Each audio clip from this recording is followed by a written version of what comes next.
বন্ধুরা, এখানে আমার ভোলা মাছ ভাজা আছে।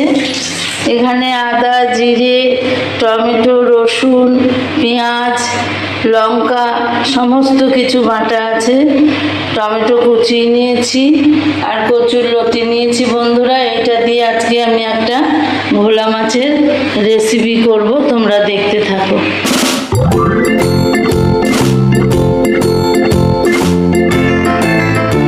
তেল দিয়ে দিয়েছি, আমি জিরে আর শুকনো লঙ্কা ফোড়ন দিয়ে দিলাম।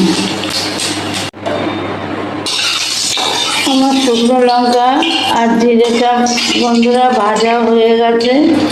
আমি এবার টমেটো কুচিগুলো দিয়ে দেবো।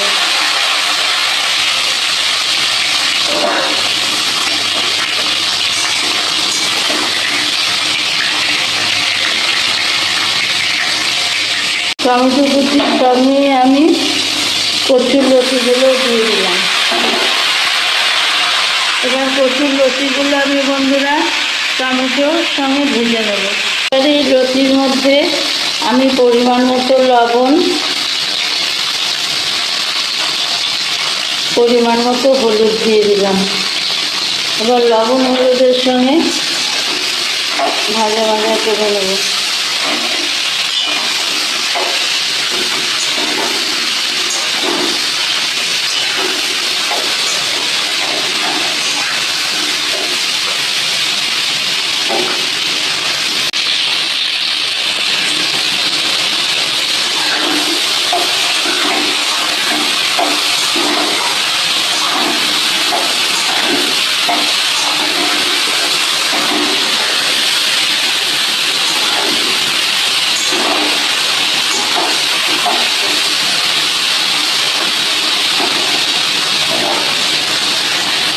লতিটা আমার ভাজা হয়ে গেছে। আমি এবার আদা, জিরে, পেঁয়াজ, রসুন, টমেটো সব বাটা দিয়ে দিলাম, কাঁচা লঙ্কা সব বাটা দিয়ে এটা কষিয়ে নেব।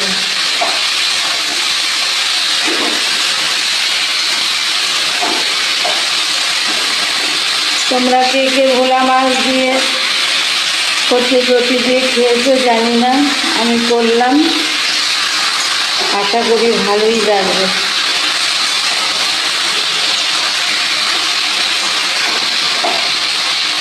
কচুর লতি দিয়ে শুটকি মাছ খাওয়া হয়, চিংড়ি মাছ খাওয়া হয়, ভোলা মাছও ভালো লাগবে আশা করি। তাহলে আমি মশলাটা ভালো করে কষিয়ে নিই। আমি সামান্য একটু জল দিয়ে দিলাম যাতে মশলাটা কষে যায়।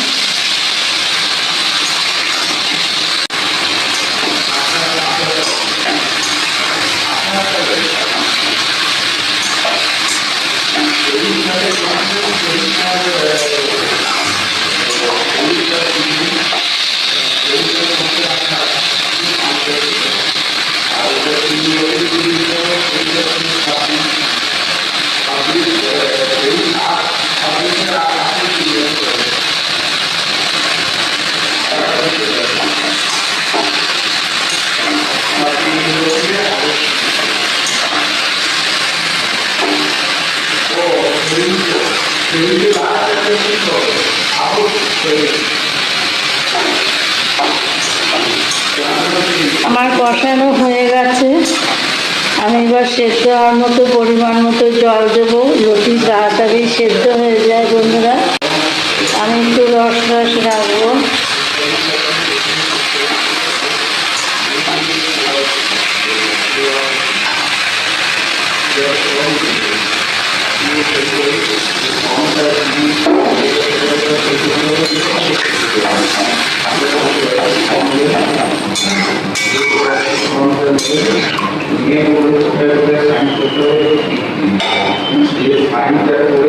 আর একটু জল দিলাম বন্ধুরা। এবার আমি ঢাকা চাপা দিয়ে দেবো। লতি সেদ্ধ হলে মাছগুলো দিয়ে দেবো। দেখো বন্ধুরা, আমার লতিটা হয়ে গেছে, লতিটা সেদ্ধ হয়ে গেছে। এবার আমি একে একে মাছগুলো দিয়ে দেবো।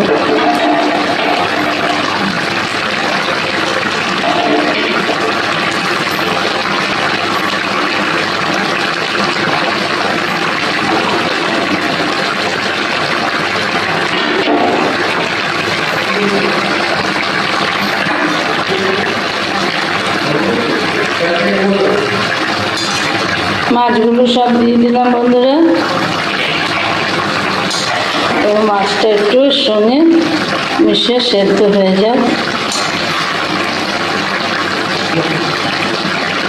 লতি গলেও গেছে, একটু ঢাকা দিয়ে দেবো বন্ধুরা। মাছটা আমার হয়ে গেছে, আমি একটু ভাজা মশলা গুঁড়ো ছিটিয়ে দিলাম।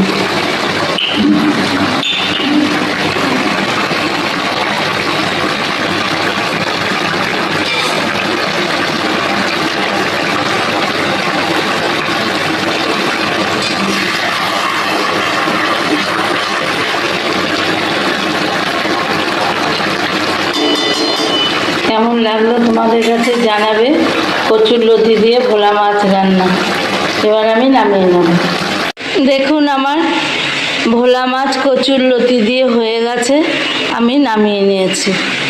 অবশ্যই কমেন্টের মাধ্যমে জানাবেন কেমন হলো আমার আজকের এই ভোলা মাছের রেসিপিটি। আর আপনারা কে কে এইভাবে খান কমেন্টে জানাবেন। আর কে কোথা থেকে দেখছেন ভিডিওটি অবশ্যই বলবেন। কেমন? তাহলে আজকের মতো আসি বন্ধুরা, ভালো থাকবেন, সুস্থ থাকবেন, টাটা।